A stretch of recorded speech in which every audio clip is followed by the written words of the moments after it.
দিয়েছে রত্না আক্তার রামগঞ্জ থানা থেকে। কথা না বাড়িয়ে সরাসরি ঘটনাতে আমরা চলে যাই। গ্রামের শেষ প্রান্তে একটি পুরনো বটগাছ।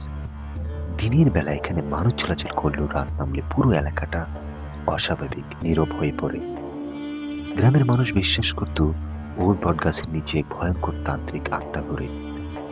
অনেক বছর আগে এই অঞ্চলে বাস করত কালিদাস নামের এক তান্ত্রিক। শুরুতে সে সাধারণ মানুষই ছিল, কিন্তু অসম্ভব জ্ঞান লাভের লোভে পড়েছিল। মানুষ বলে সে নাকি শ্মশান ঘাটে রাতের পর রাত কাটাতো, মৃতদেহের ছায়া ডেকে আনত আর অদ্ভুত মন্ত্র পাঠ করত। ধীরে ধীরে কালিদাস গ্রামের লোকজনের চোখে হয়ে ওঠে অন্যরকম। ছোটখাটো সমস্যার সমাধান করতে করতে এক সময় সে নিজের শক্তি বাড়ানোর জন্য কালো তন্ত্র চর্চা শুরু করে। এক ঝড়ের রাতে সে বেছে নেয় শ্মশান ঘাটের মাঝখানটাকে। চারপাশে চিতা, ভস্ম পোড়া গন্ধ আর ভয়ের স্রোত। সে রাতে সে নাকি এক নিষিদ্ধ তান্ত্রিক বিদ্যার সাধনা শুরু করে, যে বিদ্যা বলেছিল যদি সফল হও পৃথিবীর সবচেয়ে রহস্যময় শক্তি তোমার হবে, আর ব্যর্থ হলে তোমার আত্মাই চিরকালের জন্য দাস হয়ে যাবে অন্ধকারের। কথিত আছে সে রাতভর মন্ত্র পড়তে থাকে। হঠাৎ তার সামনে দেখা যায় এক অমানসিক ছায়া, চোখ দুটো লাল, দেহ নেই, শুধু কালো ধোঁয়ার মতো অবয়ব। ছায়াটি তাকে বলে শক্তি চাইলে তোমার আত্মা আমাকে দাও।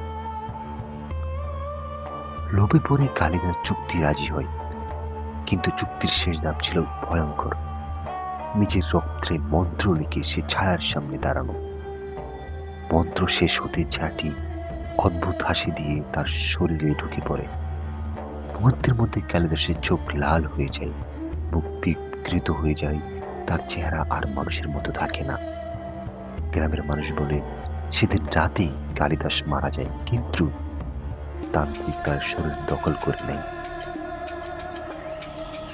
এরপর থেকে গ্রামে অদ্ভুত ঘটনা শুরু হয়। মাঝরাতে বটগাছের নিচে আগুন জ্বলে উঠতে নিচ থেকে শোনা যেত ভয়ঙ্কর হাসি।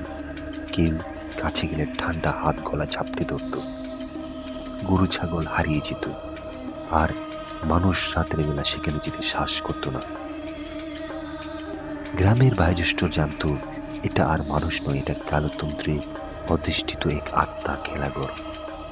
একদিন গ্রামের কয়েকজন সাহসী লোক সিদ্ধান্ত নিল তান্ত্রিকের আত্মাকে শিকলবদ্ধ করতে হবে। তারা ডেকে আনে এক সাধককে। সাধক পুরো রাত শ্মশানের মাটিতে বৃত্ত আঁকেন, আগুন জ্বালান আর মন্ত্র পাঠ করতে থাকেন। হঠাৎ প্রচন্ড ঝড় শুরু হয়, বটগাছের ঢাল ভেঙে পড়তে থাকে। অন্ধকারের মধ্যে থেকে বেরিয়ে আসে তান্ত্রিক কালিদাসের আত্মা। চোখ জ্বলছে, হাত ছাই পড়ছে, মুখে অমানবিক হাসি। সাধক আর সেই আত্মার মধ্যে ভয়ঙ্কর শক্তির যুদ্ধ হয়। মন্ত্রের আঘাতে আত্মাটি কুঁকড়ে যেতে থাকে। শেষ মুহূর্তে কালিদাসের আত্মা চিৎকার করে, আমি ফিরে আসবো, মানুষের ভয় আমাকে ফিরিয়ে আনবে।